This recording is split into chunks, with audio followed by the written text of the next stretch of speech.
Welcome to The Explainer. Today, we're jumping right into the latest in AI.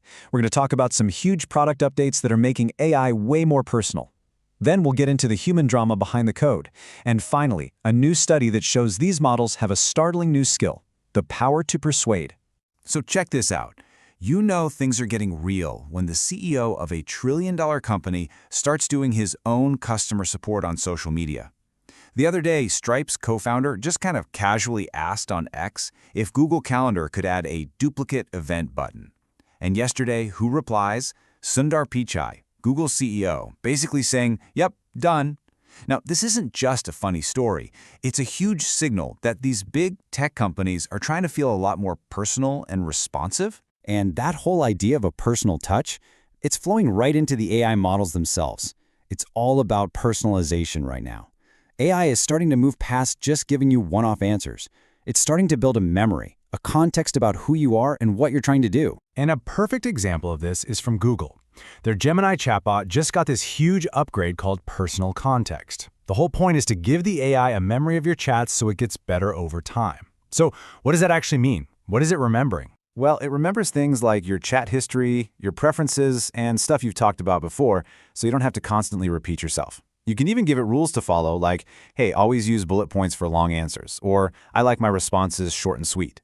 The big takeaway here is that your AI is becoming less like a search engine and more like a real collaborator that actually learns how you think and work. Now, to build that kind of personal AI, you need a mind-boggling amount of data.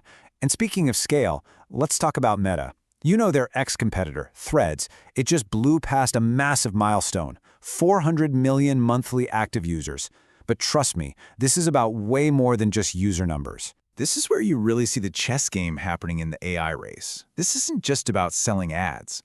With 400 million people chatting away, Meta now has this giant, real-time fire hose of text data.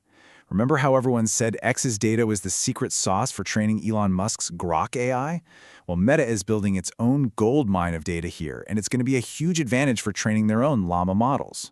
But as these AI systems get more and more powerful, the arguments around them get louder too. And that brings us to the people building this stuff, and the growing fight over the most important issue of all, safety. And this is a big deal. Igor Babuschkin, one of the co-founders of Elon Musk's AI company, xAI, just quit. And he's not just going to another lab. No, he's starting his own venture capital firm with the single goal of making AI safe and beneficial to humanity.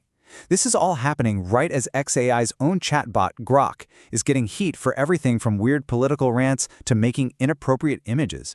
It's just another sign of this huge split in Silicon Valley between the people who want to build as fast as possible and those who think we need to be a lot more careful. And that tension between raw power and safety, it sets the stage perfectly for the main event of our explainer today.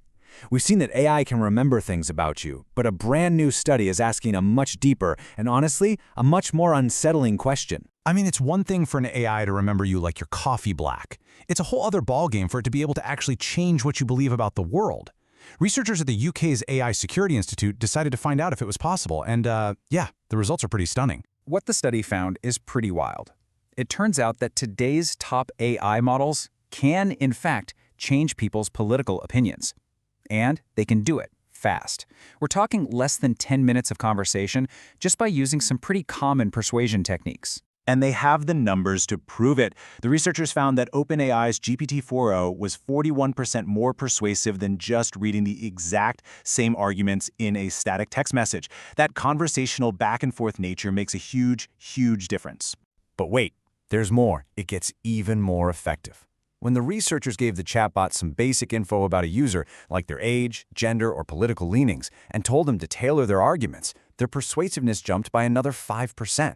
So that personalization we talked about, it's not just for convenience. It's a powerful tool for influence. But you're probably wondering, okay, does it actually last? You might think people would just snap back to their old opinions. But that's not what happened. A full month later, somewhere between 36 and 42% of the people in the study were still holding on to the new beliefs the AI had talked them into. The change was sticky. So why does this matter so much? Well, think beyond politics. Imagine super persuasive AI salespeople nudging you to buy things. Or think about bad actors using this for sophisticated propaganda.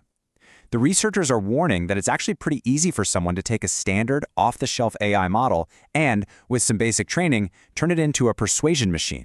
All right, to wrap things up, let's do a quick-fire round of some other news from the weird, wild, and sometimes worrying world of AI. Of course, the internet is having a field day with all of this. There's a viral post going around joking about what ChatGPT-5 will be like, and it still can't count the fingers on a hand correctly.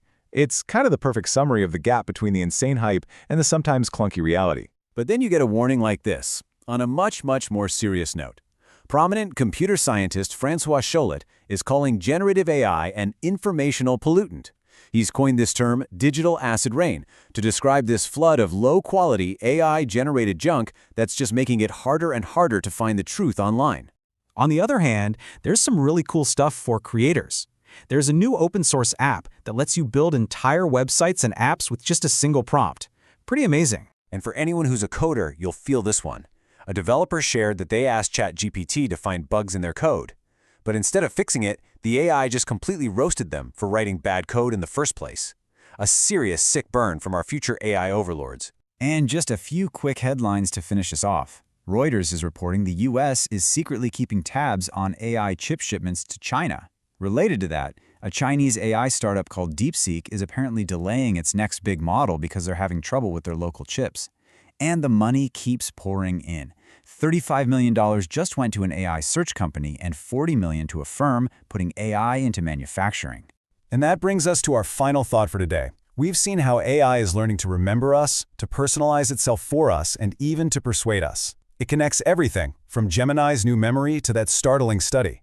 So it leaves us with one really critical question. As AI learns to persuade us, who exactly is persuading the AI?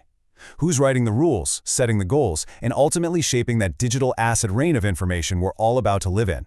That's the real question.